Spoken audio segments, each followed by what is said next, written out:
जय श्री महाकाल। आज आपको भगवान शिव के सर्व अवतार के बारे में बताएंगे। एक ऐसा प्रचंड, विचित्र और सबसे शक्तिशाली स्वरूप जिसके समक्ष कोई भी नहीं टिक सका। जिस अवतार में भगवान शिव ने भगवान विष्णु के एक प्रचंड रूप से देवताओं की रक्षा करी। साथ ही एक रहस्य कि भगवान शिव की मुंडमाला में सुमेरु यानी बीच का मन का किसका मुंड है। बहुत ही ज्ञानवर्धक, रोचक और रहस्यमयी कथा है। वीडियो को लास्ट तक जरूर देखिएगा। तो चलिए प्रारंभ करते हैं भगवान शिव के चरणों में प्रणाम करके। बात है लिंग पुराण से 95वां अध्याय यानी अध्याय 95, पेज नंबर 537। ऋषिगण बोले, ऐसा सुना गया है कि हिरण्याक्ष का बड़ा भाई हिरण्यकश्यपु नरसिंह द्वारा मारा गया था। तो वो उनके द्वारा कैसे मारा गया था, कृपा हम लोगों को ये बात बताइए। श्री सूत जी बोले, हिरण्यकश्यपु का पुत्र प्रहलाद नाम से प्रसिद्ध था। वो धर्मज्ञ, सत्यवादी, तपस्वी और बुद्धिमान था। वो जन्म से भक्ति पूर्वक अव्यय, सर्वज्ञ, सर्वव्यापक, सब देवों के उद्भव के कारण आदि पुरुष ब्रह्मा के रूप, ब्रह्मांड के अधिपति और जगत की सृष्टि, स्थिति और प्रलय के कारण भगवान विष्णु की पूजा करता था। देवताओं के शत्रु हिरण्यकश्यपु ने देखा कि उसका पुत्र एकाग्रचित होकर हे गोविंद नारायण को नमस्कार है ऐसा बारंबार दोहराता है। उसने इस प्रकार की स्तुति करते हुए देखकर, सुनकर उसकी ओर ऐसे देखा मानो वो उसे जला देगा। वो पापात्मा प्रहलाद से बोला, हे मूर्ख, तू देवों और राक्षसों के स्वामी मुझको नहीं जानता है। हे वीर प्रहलाद, मेरे दुष्ट पुत्र, मैं ब्राह्मणों और देवताओं के दुख का कारण हूँ। मैं उनका उत्पीड़क हूँ। विष्णु कौन है? पद्मयोनि ब्रह्मा कौन है?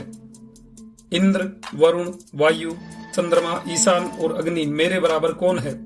भक्ति पूर्वक केवल मेरी पूजा कर। उस नारायण का कभी नाम भी मत लेना। यदि तुम जीने की इच्छा रखते हो तो हे प्रहलाद, मेरी बातों को ध्यानपूर्वक सुनो। हिरण्यकश्यपु की धमकी भरी बातों को सुनने के बाद भी बुद्धिमान बालक प्रहलाद ने भगवान विष्णु की पूजा करी और हे नारायण, नमो नारायण ऐसा उच्चारण किया। उसने दैत्यों के बालकों को भी नमो नारायणाय जपना सिखाया और उस ब्रह्म विद्या को पढ़ाया। हिरण्यकश्यपु ने देखा कि मेरे पुत्र ने मेरी आज्ञा का उल्लंघन किया, जिसकी आज्ञा इंद्र आदि देवताओं द्वारा भी दुर्लंघ्य है। उसने राक्षसों से कहा, मेरे इस दुष्ट पुत्र को मार डालो जो कि अनेक प्रकार से जान से मारने के योग्य है। उस दुष्ट आत्मा दानव के ऐसा आदेश देने पर देवों के देव अव्यय विष्णु के सेवक प्रहलाद को राक्षसों ने मारा पीटा। हे उत्तम ब्राह्मणों, असुरों ने दैत्यराज के पुत्र पर जो कुछ भी किया वो सब क्षीर सागर में शयन करता विष्णु के तेज से सब विफल हो गया। तब गर्व के मद में चूर हिरण्यकश्यपु का वध करने के लिए भगवान विष्णु नरसिंह का रूप धारण करके स्वयं वहां प्रकट हो गए। उन्होंने पुत्र प्रहलाद को कृपापूर्ण दृष्टि से देखकर उसके पिता हिरण्यकश्यपु को मार डालने के लिए उसी क्षण अपने तेज पंजों से उसको फाड़ डाला और विदीर्ण कर दिया। उसके बाद पापों के नाश करता विष्णु बांधवों सहित उस दैत्येंद्र का वध करके युग के अंतकाल की प्रलय अग्नि के समान अन्य प्रमुख देवताओं को पीड़ित करने लगे। हे सुव्रत ब्राह्मणों, नरसिंह की भयानक दहाड़, घोर गर्जन से सारा जगत भयभीत हो गया। यहां तक की कथा तो आपने टीवी पर देखी भी होगी और कथाओं में सुनी भी होगी। अब बात करते हैं इससे आगे क्या हुआ। ब्रह्मलोक सहित तीनों लोक कांप उठे। नरसिंह को देखकर देव, असुर, नाग, सिद्ध, साध्य, ब्रह्मा और अन्य सब अपना धैर्य और बल खोकर अपने जीवन की रक्षा के लिए अलग अलग दिशाओं में भागे। जब वे सब भाग गए तब भगवान नरसिंह, जिनके 1000 रूप थे, सब बाहु, सब पाद, 1000 नेत्र, सूर्य, चंद्र और अग्नि जिनके नेत्र, जो माया के सृजनहार सब वस्तुओं को ढककर स्थित हो गए। तब लोकालोक पर्वत पर इकट्ठे हुए श्रेष्ठ देवता ब्रह्मा, साध्य, यम, वरुण, इन सब ने नरसिंह भगवान की स्तुति करी। जो स्तुति उन देवताओं ने करी वो स्तुति मैं आपको पढ़कर बता रहा हूं। क्योंकि इस स्तुति के महात्म में लिखा है कि जो कोई इस स्तुति को पढ़ता या सुनता है वो विष्णु लोक में सम्मानित होता है। देवताओं ने स्तुति करी, आप ब्रह्मा हो जो महत्तम से भी महत्तम है, आप तत्व से तत्वतम महत्तम है, आप ज्योतियों में सबसे बड़ी ज्योति हैं, आप जगत में परमात्मा हैं, आप स्थूल हैं, सूक्ष्म है, सूक्ष्म से भी सूक्ष्म है और शब्द ब्रह्म के समान है, आप वाणी की सीमा से परे हैं, आप किसी के आश्रय से भी रहित हैं, आप सुख दुख आदि इनसे भी रहित हैं, आप आपत्ति विपत्ति से भी परे हैं, आप यज्ञों के कर्ताओं में यज्ञों के भोक्ता हैं, आप यज्ञ कर्ताओं की यज्ञों का फल देने वाले हैं, आप मत्स्य कूर्म का रूप धारण करके जगत में स्थित हैं, आपने देवों के राज्य की रक्षा के लिए वाराह और नरसिंह का रूप धारण किया और दैत्येंद्र का वध किया। भृगु मुनि के श्राप के कारण तदधीन होकर आपने पृथ्वी पर अवतार लिया है। आप चर अचर और सब कुछ हैं, आपसे अलग कुछ भी नहीं देखा गया है। आप ही विष्णु हैं, आप ही रुद्र हैं और आप ही ब्रह्म हैं, आप ही आदि हैं और आप ही अंत हैं। हे विभो, आप अकेले हम सब हैं, अर्थात आप हम सब में व्याप्त हैं। आप अकेले ही संपूर्ण जगत हैं। हे भगवान, अधिक प्रलाप से क्या लाभ। हे प्रभु, ये अद्वितीय है जो माया के कारण अनेक रूप में स्थित दिखाई देते हैं। हम लोग आपकी स्तुति कैसे करें। हे देवों के देव, हे नरसिंह, आप कैसे चमक रहे हैं। हे ब्रह्म, यद्यपि विविध स्तुतियों से नरसिंह की भक्ति भाव से स्तुति करी गई, फिर भी वे शांत नहीं हुए। वे अपनी योनि यानी सिंह की योनि का सम्मान करते हुए अशांत बने रहे, अर्थात सिंह रूप धारण किए थे। अतः सिंह के स्वभाव के अनुसार वे स्तुति करने पर भी शांत नहीं हुए। वह व्यक्ति जो कि नरसिंह की स्तुति को भक्ति से पढ़ता है या सुनता है और इसके अर्थ को विचार करता है, या जो इस स्तुति को ब्राह्मणों को सुनाता है, वो विष्णु लोक में सम्मान प्राप्त करता है। इसी बीच देवता लोग ब्रह्मा और इंद्र के साथ प्रभु शिव के पास जाकर नरसिंह रूपधारी विष्णु के सब क्रियाकलापों को बताकर उनकी स्तुति करने लगे। अपनी रक्षा के लिए उन्होंने शिव की शरण ली, जो उनकी रक्षा के परम कारण है। मंदर पर्वत पर शिव उमा के साथ क्रीड़ा कर रहे थे और अपने गणों, गंधर्वों, सिद्धों और अप्सराओं द्वारा सेवित थे। बेहद भयभीत ब्रह्मा ने देवताओं को साथ लेकर वहीं भगवान शिव की स्तुति करी। देवताओं और ब्रह्मा जी द्वारा की गई उस शिव स्तुति को मैं अलग से वीडियो बनाकर डालूंगा, जिसमें संस्कृत और हिंदी अर्थ दोनों होंगे, क्योंकि वो बहुत ही महत्वपूर्ण स्तुति है। जो इस स्तुति को पढ़ता है, सुनता है, वो शिवलोक को प्राप्त होता है। स्तुति करने के बाद ब्रह्मा जी ने भगवान शिव से कहा कि हे सर्व विश्व के सृष्टा विष्णु ने नरसिंह का रूप धारण किया। उन्होंने स्वयं तीनों लोकों के कल्याण के लिए अपने तीक्ष्ण नखों से प्रमुख दैत्यों सहित हिरण्यकशिपु को मार डाला। वो सिंह की योनि को प्राप्त करके नरसिंह के रूप में संपूर्ण जगत को कष्ट दे रहे हैं, ऐसे है पीड़ा पहुंचा रहे हैं। हे देवेश, आप इस विषय में जो करना उचित हो उसे करें। आप उग्र हैं, आप सब दुष्टों को वश में करने वाले नियंत्रक हैं, आप हमारे रक्षक हैं। आप अपने कालकूट आदि शरीर से हमारी रक्षा करें, हम लोग आपके शरणागत हैं। हे विश्वेश, आपका अनुचरण शुक्ल है, हम लोग आपकी क्रीड़ा के खिलौने हैं। आपके नेत्रों के खुलने और बंद होने, निमेष उन्मेष पर हमारा उदय और प्रलय निर्भर है। हम लोग नरसिंह रूपधारी विष्णु के अमित तेज से संतप्त हैं, दुखी हैं, तंग हैं। अतः हे देव, आप सब लोगों के हित के लिए इसको रोकने की इच्छा करिए। सूत जी बोले, देवताओं द्वारा ऐसी प्रार्थना किए जाने पर कृपालु शिव ने शक्तिशाली नरसिंह को मारने के लिए संकल्प लिया। उसके लिए शिव ने महाबली वीरभद्र का स्मरण किया। महाप्रलय करने वाले अपने भयंकर रूप में वीरभद्र तुरंत मुस्कुराते हुए उनके सामने आए।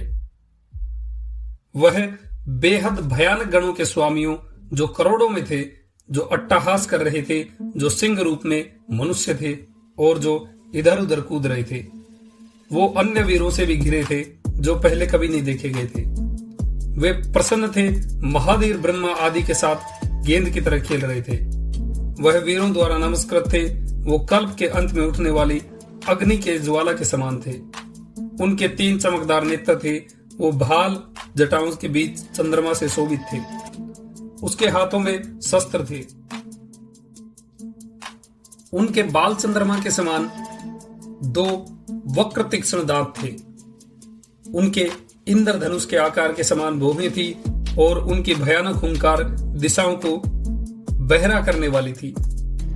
नीले मेघ और अंजन के समान उनका आकार था। उनके दाढ़ी मूछें भयानक थी। उनका अद्भुत रूप था। वो अपने अखंड भुजाओं से सबको विजय करने वाले त्रिशूल को बार बार घुमा रहे थे। भगवान वीरभद्र भी अपनी वीरता की शक्ति को देखकर चकित थे। उन्होंने भगवान शिव से निवेदन किया कि हे विश्वात्मा, मुझको स्मरण करने का क्या कारण है? मुझको आज्ञा दीजिए और मुझ पर कृपा कीजिए।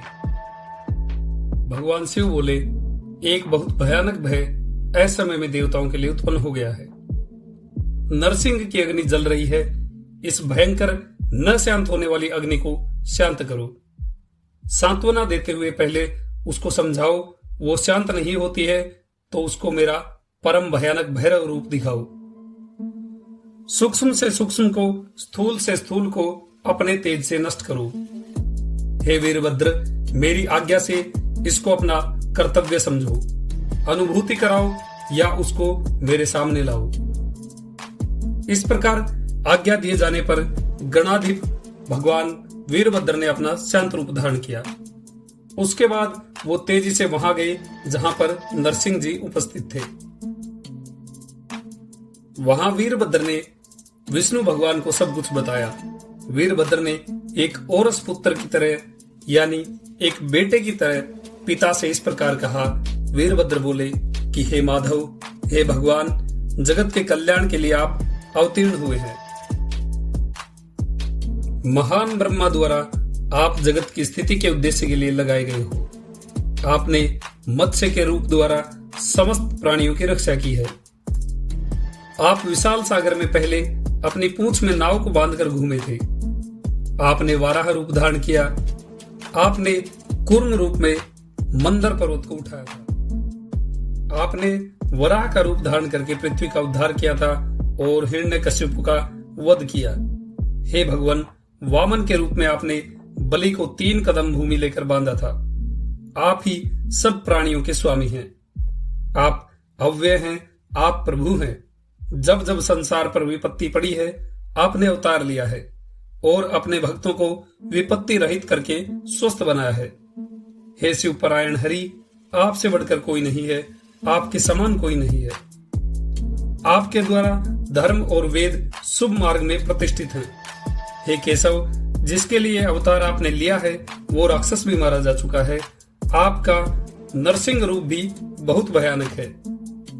हे विश्वात्मा, मेरी उपस्थिति में आप अपने इस रूप को बदल लें। सूत जी बोले, वीरभद्र द्वारा नम्र शब्दों से ऐसा कहने पर विष्णु ने पहले से अधिक बेहद भयानक क्रोध में अपने को प्रकट किया।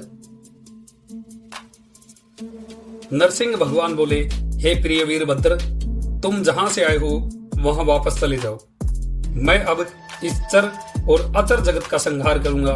संहारकर्ता का संहार अपने या दूसरे के हाथ में नहीं है। मेरा ही शासन सब जगह है। मेरे ऊपर कोई शास्ता या शासन करने वाला नहीं है। मेरी कृपा से सब अपनी सीमा के भीतर काम करते हैं। मैं ही सब शक्तियों का प्रवर्तक और निवर्तक हूँ। हे गणाध्यक्ष, जो जो विभूति से युक्त सत्व और ऊर्जा से संपन्न है वो मेरे तेज का प्रदर्शन है। ऐसा जानो, जो देवता के परम अर्थ को जानते हैं वे मुझको ही सबसे महान मानते हैं। ब्रह्मा, इंद्र और अन्य देवता जो शक्ति संपन्न हैं वे मेरे अंश हैं। पहले चतुर्मुख ब्रह्मा मेरे नाभि कमल से उत्पन्न हुए थे। उनके ललाट से शिव की उत्पत्ति हुई थी। ब्रह्मा रजोगुण से अधिष्ठित है और रुद्र तामस कहे जाते हैं। मैं मंत्र का नियंता, काबू में रखने वाला हूं। मेरे ऊपर कोई देवता नहीं है, अर्थात स्वयं मैं ही सब में बड़ा हूं। मैं विश्व में अधिक हूं। मैं सबका स्वतंत्र स्वामी हूं। मैं कर्ता, हर्ता और अखिलेश्वर हूं। ये मेरा परम तेज है। तुम्हारे सुझाव को कौन सुनना चाहता है? इसलिए मेरी शरण पाकर तुम निश्चिंत होकर वापस जाओ। हे भूतेश्वर, ये मेरे परम भाव को समझो। हे वीरभद्र, मैं काल हूं, मैं काल का भी काल हूं। मैं लोगों के संहार के कार्यों में लगा हुआ हूं। हे वीरभद्र, तुम मुझको मृत्यु की भी मृत्यु समझो। देवतागण मेरी दया से ही जी रहे हैं। सूत जी बोले, नरसिंह की अहंकार पूर्ण इन बातों को सुनकर अमित पराक्रमी वीरभद्र ने तिरस्कार सहित हंसकर हिलते होठों से नरसिंह से कहा। वीरभद्र बोले, क्या तुम पिनाक पाणी जगत के संहार करता शिव को नहीं जानते हो? गलत वाद विवाद करने से केवल तुम्हारा विनाश होगा। तुम्हारे विभिन्न अवतारों में अब कौन शेष बचा है? चाहे वे अवतार जिस किसी भी उद्देश्य से लिए गए हों, अब वे कहानी मात्र रह गए होंगे। तुम इस दोष को देखो जिसके कारण इस दशा को प्राप्त हुए हो।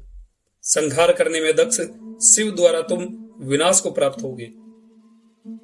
तुम प्रकृति हो, शिव पुरुष है। शिव तुम में है, यह स्वाभाविक नहीं है। पंचमुखी ब्रह्मा तुम्हारे नाभि कमल से उत्पन्न हुए हैं। उग्र तपस्या में लीन ब्रह्मा ने सृष्टि के लिए अपने ललाट में शंकर विश्व के पूर्वज नीलकंठ का चिंतन किया। सृष्टि के लिए शिव को अपने ललाट से उत्पन्न किया, इसमें शिव का कोई दोष नहीं है। मैं महाभैरव रूप में देवों के स्वामी शिव का अंश हूं। मैं तुम्हारा संहार विनय से या बल से करने के लिए नियुक्त किया गया हूं। उनकी शक्ति की कला अंश से युक्त हूं। इस प्रकार तुम असुरों को विदीर्ण करके बारंबार अहंकार के वश में होकर सचेत हो गरज रहे हो। दुष्टों के साथ उपकार केवल अपकार होता है। हे नरसिंह, महेश शिव को अपने के बाद में उत्पन्न मानते हो तो तुम गलती कर रहे हो। तुम कहीं पर सत्रष्टा, संघर्ता और स्वतंत्र नहीं हो। तुम कुम्हार के चाक की तरह पिनाक पाणी शिव की शक्ति द्वारा प्रेरित हो। आज भी कुर्म रूपी तुम्हारी खोपड़ी शिव के गले के हार के बीच में फंसी हुई है। हे मूर्ख, तुम क्यों नहीं समझते हो? क्या तुम भूल गए हो कि उनके अंश से उत्पन्न स्कंद द्वारा तुम्हारे वाराह के शरीर को तारक के स्त्रु स्कंद द्वारा टेढ़े दांतों को आंशिक रूप से उखाड़ दिया गया था। हे विष्णु, तुम छल से उनके त्रिशूल के अग्रभाग से जला दिए गए थे। दक्ष के यज्ञ में यज्ञ रूपधारी तुम्हारे सिर को मैंने काट दिया था। यहां तक कि तुम्हारे नाभि कमल से उत्पन्न हुए तुम्हारे पुत्र ब्रह्मा का 5वां सिर भी मैंने काट दिया। उनकी शक्ति तमस में केवल आंशिक है। तुम युद्ध में दधीच द्वारा केवल मंत्रों से पराजित हुए थे। वैसे इस पर मैं आगे वीडियो बनाऊंगा, कैसे ऋषि दधीच ने भगवान विष्णु को मंत्रों द्वारा पराजित किया था। ये तुम कैसे भूल गए?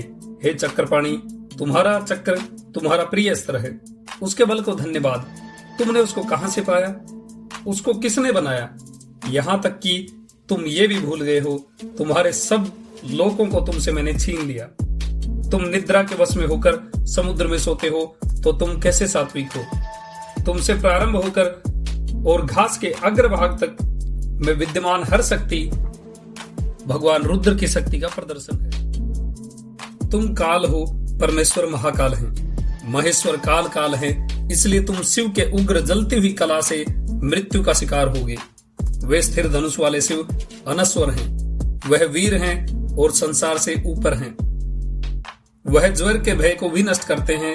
वो सब पशुओं, पक्षियों और स्वर्णों के स्वामी हैं। न तो तुम न तो चतुर्मुख संपूर्ण जगत के शासक हो। इस प्रकार सब बातों को सोचकर अपने आत्मा के द्वारा आत्मा को रोक लो, नहीं तो मृत्यु तुम्हारे ऊपर उसी तरह गिरेगी जैसे पर्वत पर वज्र। महाभैरव के रूप के क्रोध का तुम शिकार होगे। सूत जी बोले, वीरभद्र द्वारा इस प्रकार कहने पर नरसिंह क्रोध से विहल हो गए। वो गरजे और अपने शरीर के बल से वीरभद्र को पकड़ना चाहा। इसी बीच में शिव के दुर्धर्ष तेज से उत्पन्न गगनव्यापी और विपक्ष में भय उत्पन्न करने वाला महाघोर वीरभद्र का अति भयंकर रूप उत्पन्न हुआ। वो सुनहरा नहीं था, न तो चंद्रमा और न तो सूर्य, न तो अग्नि से उत्पन्न रूप था। वो न बिजली के समान न चंद्रमा के समान था। वह रूप शिव से संबंधित था और अनुपम था। तब शंकर के तेज से सब तेज विलीन हो गए। तब उस महान तेज से वीरभद्र प्रकट हुए। उन्होंने रुद्र का साधारण और छद्म रूप धारण किया। तब परमेश्वर संहार रूप में दिखाई पड़े। देवतागण जय शब्द और अन्य मंगल शब्दों को जोर से बोलते हुए वे सब देवता लोग देखने के लिए खड़े हो गए। वीरभद्र ने हजारों भुजाओं को धारण किया। वे जटाधारी और अपने सिर पर अर्धचंद्र धारण किए हुए दिखाई दिए।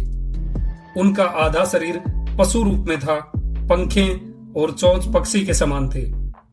उनके टेढ़े दांत बहुत तेज थे। वज्र के समान उनके पंजे, उनके अस्त्र थे। वे नीलकंठ थे और उनकी भुजाएं लंबी थी। चोंच और चरण ऐसे लगते थे जैसे अग्नि से पैदा हुए हों। युग के अंत में उत्पन्न मेघ से उत्पन्न बिजली के समान भयंकर गंभीर गर्जने की ध्वनि थी। उनके तीनों नेत्र क्रोध से फैले हुए चौड़े आग के गोले के समान दिखाई देने लगे। उनके अधर और दांत स्पष्ट हो गए। उन्होंने हंकार किया। नरसिंह ने वीरभद्र के देखने पर ही अपने बल और विक्रम को खो दिया। उनकी स्थिति सूर्य की हजारों किरणों के नीचे एक जुगनू के जैसे हो गई थी। तब वीरभद्र ने उनके पैरों को अपने पूंछ से बांधकर और अपनी भुजाओं से उनके बाहुमंडलों को कसकर पकड़ लिया। उन्होंने अपने पंखों से उनके नाभि और पैरों को हिलाते हुए छाती में मारा, जैसे एक शिकारी चिड़िया सांप को ऊपर उठाती है और आकाश में उड़ जाती है। उसी तरह वीरभद्र ने नरसिंह को ऊपर उठा लिया। उनके पीछे आकाश में देवता और महर्षि भी गए। वीरभद्र सर्व रूप में भगवान नरसिंह को ऊपर फेंककर नीचे गिराते और फिर पकड़कर वापस फेंक देते और अपने पंखों से उन पर प्रहार करते। इस प्रकार वीरभद्र ने नरसिंह भगवान को अचेत कर दिया। विश्वात्मा वीरभद्र द्वारा ऊपर नरसिंह को ले जाते हुए देवगण भी उनके पीछे गए। उन्होंने मंत्रों से उनकी स्तुति करी। वीरभद्र द्वारा परवश निसहाय दशा में ऊपर ले जाते हुए हाथ जोड़कर नरसिंह ने परमेश्वर शिव की स्तुति करी। नरसिंह के चेहरे से उनकी दयनीय दशा प्रकट हो रही थी। उन्होंने शिव की ललित अक्षरों द्वारा स्तुति करी। वो स्तुति भी मैं आगे वीडियो में संस्कृत और हिंदी अर्थ दोनों के साथ डालूंगा, क्योंकि उसका भी बहुत ज्यादा महात्म्य है। सूत जी बोले, नरसिंह ने 108 अमृतमय नामों से परमेश्वर शिव की स्तुति करी। हे परमेश्वर, जब भी मैं अज्ञान और महाअभिमान से दूषित हो जाऊं, तब तब आपके द्वारा मेरी रक्षा की जानी चाहिए। मेरे उस अज्ञान और अहंकार को दूर किया जाना चाहिए। प्रसन्न नरसिंह ने इस प्रकार शंकर जी से प्रार्थना करी।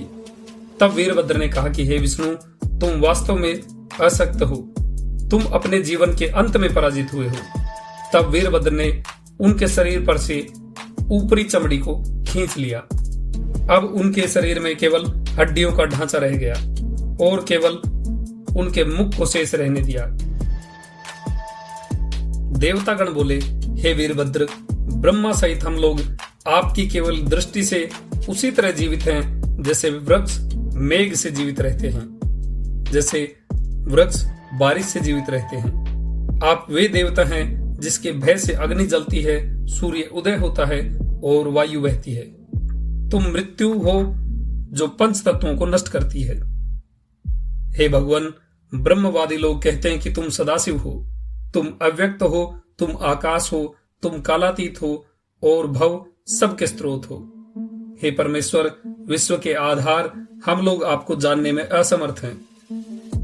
हम आपके रूप की सुंदरता के वर्णन करने में असमर्थ हैं। ऐसा जानिए, हे गणाधिप, सब प्रकार की विपत्तियों में हमारी रक्षा करो।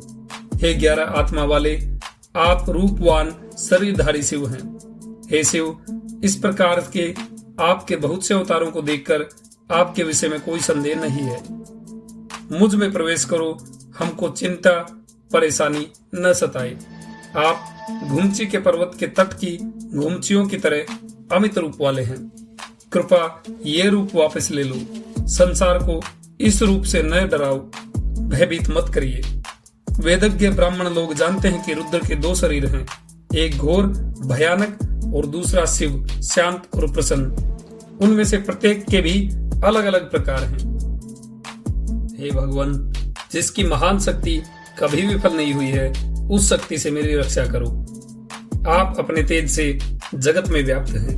हे महेश्वर, हम प्रमुख देवगण ब्रह्मा, विष्णु, इंद्र, सोम और अन्य देवता तथा असुरगण आपसे उत्पन्न हुए हैं। हे प्रभु, आप अपने शरीर को ब्रह्मा, विष्णु, इंद्र, यम आदि 8 प्रकार बांट कर विश्व को धारण करते हो, सहारा देते हो।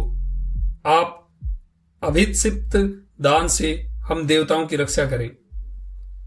वीरभद्र ने देवताओं और प्राचीन ऋषियों से कहा, जैसे जल जल में, दूध दूध में और घी घी में मिलकर एक हो जाता है, वैसे ही विष्णु शिव में लीन है। यह ही नरसिंह रूप है, जो कि दर्प अहंकार सहित महाबलवान है। ये नरसिंह विश्व के संहारकर्ता के द्वारा कार्य करने के लिए बनाया गया है। जो मेरी प्रसन्नता चाहते हैं, उनके द्वारा नरसिंह पूजनीय और नमस्कार योग्य हैं। महाबली वीरभद्र इतना कहकर सब भूतों द्वारा देखते देखते स्वयं वहां अंतर्ध्यान हो गए। तब से शंकर नरसिंह के चर्म को वस्त्र के रूप में धारण करते हैं। आपने चित्रों में भी भगवान शिव के रूप को देखा होगा। वो सिंह के चर्म को धारण करते हैं, अर्थात वस्त्र के रूप में धारण करते हैं। शंकर की मुंडमाला में सिंह का मुंड, खोपड़ी, मुख्य मुंड, सुमेरु नामक माला का मुख्य दाना बन गया। यानी भगवान शिव के मुंडमाला में जो सुमेरु मनका है, वो भगवान नरसिंह की खोपड़ी है। उसके बाद विस्मय से प्रसन्न नेत्र देवतागण आतंक से मुक्त होकर इस कथा को कहते हुए अपने अपने स्थान को वापस चले गए। अगर कोई इस परम पुण्य वेदों से लाभान्वित आख्यान को पढ़ता है या सुनता है, तो उसके सारे दुख दूर हो जाते हैं। ये आख्यान धन, यश, आयु, आरोग्य को देने वाला और पुष्टिवर्धन है। आप भी ध्यान से इस महात्म्य को सुनिए। सब विघ्नों को शांत करने वाला, सब व्याधियों को विनाश करने वाला, अकाल मृत्यु का शमन करने वाला, शांति करने वाला, शत्रु के प्रहार से रक्षा करने वाला, सब मानसिक आंधियों का नाशक, दुस्वप्नों का निवारक, दुष्ट आत्माओं, भूत प्रेत से उत्पन्न बाधाओं के निवारण करने वाला, विष और दुष्ट ग्रह का क्षय करने वाला, पुत्र और पौत्र की वृद्धि करने वाला, योग सिद्धि का प्रदायक, शिव ज्ञान का प्रकाशक, शेष लोक का सोपान यानी सीढ़ी और अभिष्ट पदार्थों का प्रदायक है। यह भगवान विष्णु की माया को निरस्त करने वाला, देवताओं के परम ज्ञान के अर्थ का दायक, वांछित की सिद्धि का दाता, ऐश्वर्य और बुद्धि देने वाला है। सर्व का रूप धारण करने वाले पिनाकधारी शिव के रूप को भक्तों में प्रकाशित करने के योग्य और जब महान उत्सवों का कार्य हाथ में हो तो उसमें सहायक है। शिव के सब उत्सवों, समारोहों, चतुर्दशी और अष्टमी तिथि को शिवात्मा भक्तों द्वारा ये पढ़ा और सुना जाना चाहिए। इस कथा द्वारा आपको 3 चीजों का पता चल चुका है। एक, भगवान शिव का सर्वावतार। दूसरा, भगवान शिव जो बागंबर धारण करते हैं वो नरसिंह भगवान की चमड़ी है। तीसरा, भगवान शिव के मुंडमाला का जो सुमेरु यानी बीच का मनका है वो नरसिंह भगवान की खोपड़ी है। कथा अच्छी लगी हो तो वीडियो को लाइक करें, शेयर करें। आपका दिन शुभ हो। महादेव कृपा करें। जय श्री महाकाल।